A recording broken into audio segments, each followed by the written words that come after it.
make it just an ad. Don't make it, you know, just something that you think looks really slick and the brand's, you know, chuffed with it to bits. But to be honest, a simple flip camera thing, you know, 10-minute little video, maybe how to if you're doing beauty, you know, fashion-wise, put together a quick little run around. I don't know, New Look did some great videos where they literally just run around with a stylist and they have 10 minutes to style some poor girl they've just picked up on the shop. But it works brilliantly, and there you go, at the end there's click-throughs to buy. I bought a skirt through that. So QVC were getting it right this whole time, basically.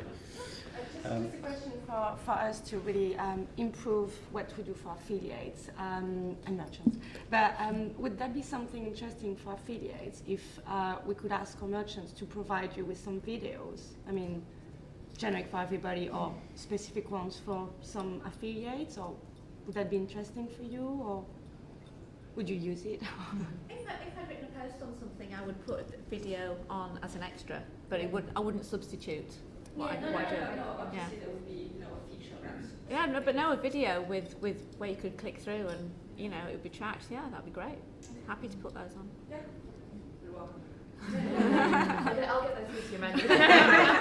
And likewise, you know, with the videos with you guys, where you have, you know, the bloggers come in and do the, you know, the styling or whatever, or sort of talking to camera, you know, things like that. It's great because obviously the blogger's then going to take it and send it to all her mates, and hopefully her mates that are also bloggers will put it up as well. And it's just it's just more personal again. Really nice.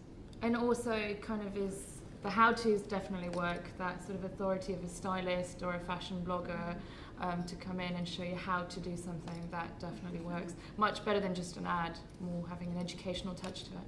It's a good one. Just to go back to the blogs topic, I mean, a lot of merchants now have Facebook, Twitter, and a blog.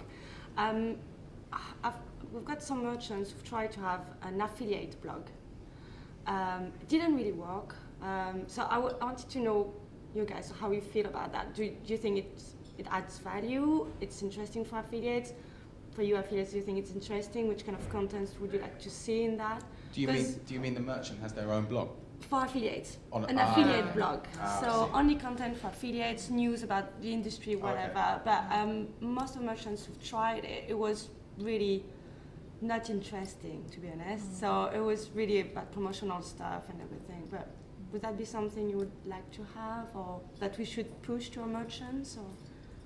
I think, as you were saying earlier, it's definitely about the sort of personal touch and keeping in touch that way. I mean, that's definitely what we would try and encourage, just to have sort of, you know, one-to-one chat, or, you know, meet up over coffee, or, you know, whether it's a catch-up over the phone every fortnight or whatever, or just drop an email, but that you can't really beat that. And I'm not sure someone on our team would have the time to sort of scour endless blogs each week. It's, you know, it's as probably... it is, you get so many emails, which are already in your inbox, and you don't need to go somewhere else for exactly. So, I think probably for us, we'd probably rather just have personal contact.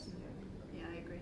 One of the things I like about the My Wardrobe site is the new in feature, and you don't even need an email for that. You just go to the site, new in, there it is, and, you know, I can have them up before I've got the email, and that's what I like. I like to be very, very up to date with the new things. And if there were a blog, then I'd have to remember to look at it, and it might not be as up to date as the site anyway. And I can just get the information from the site. So for me, a blog would be redundant. I mean, especially because now a lot of merchants have affiliate newsletters, so you have other news. Okay. What about if there was like a Twitter feed instead of a blog or something like that for each? I don't really like Twitter. That's just me. I mean, have one. I think I agree with Polly. There's, you know, I don't have the time to do any of that. It's so nice to get a personal email that someone's actually taken the time to write your name rather than just hit send all. And it really does make a big difference. You know, I'll actually bother to respond to that, whereas if it's just a hi everyone, just to hit delete straight away. Bit JavaScript sorts that right out. We've had quite a lot of compelling sort of points made in terms of, you know, ways in which the industry is going to move forward, different channels we're going to use, video being one of them, media being one of them. I'd like to open it up now. Just we've asked all the questions, so, you know, we've got to move on. You know, what is the future of affiliate marketing? Is it what we've been discussing already? Do you guys see anything else that's going to be a big influence in the industry, perhaps? That's completely open to anybody who'd like to give their input on that one. iPhones and stuff. Oh, yeah. Who's got mobile apps or going to be planning mobile stations? We don't really, our customers not really set up for big mobile apps, but we do, we send a lot of our follow-up communication via text message, and it's still, it is seen as a not outdated form of communication, but it converts really well for us, text messaging, especially in follow-up to email offers. So if we're doing a free delivery or whatever it may be, we follow up with a text with that same code on, and it converts a lot for us. A lot of people tend just to send an email and kind of hope it works. There's 48 hours left, but following up with that text, and we do that not necessarily during the week. We'll text people at the weekend. What's 4 in the or 5 text? o'clock. It's like a code. It'll be if we've done a free delivery weekend, we'll send text at 4 o'clock Sunday afternoon, hopefully when people are sat in front of the telly, just to let you know you got an hour left, 3 hours left, whatever it may be, last chance kind of thing, and that actually converts better than our email a lot of the time. Of course, it guarantees that actually get it and read it. Yeah, it does, and it's just with voucher codes and newsletters, it's just thousands and thousands and thousands into your inbox. We try and think about when we send the email and then when we follow up with it, and we are constantly trying to send it at different times to the merchants. Years ago, everyone Monday got to be in there first thing, and now it's actually I need to be in actually after 9 o'clock when people have got rid of all their crap, but just in time for lunchtime. And every merchant does that now, so you then need to try and think about the next step. So we go for Sunday afternoon. We now send a lot of emails over the weekend as well. Customers opt out of the text. But the opt-out rate is low because it's a personalised message just to let you know here's a save money. It's not just a standard marketing thing. It's a You don't follow-up actually on say it. how you opt out as well. Yeah, you have to. We give that opt-out, and it's exactly. But the opt-out on that is low in Do comparison they opt to. in or do you just send out and see if they No, opt out? they opt in and they buy, or they're an existing customer already, so we have that. But there's So you always can see it's converted. If they've got a text, you can see they come on the board. exactly, and we see who's used that code. If we send out 100 texts and we get 10 orders using that code, it's worked for us. It's simple.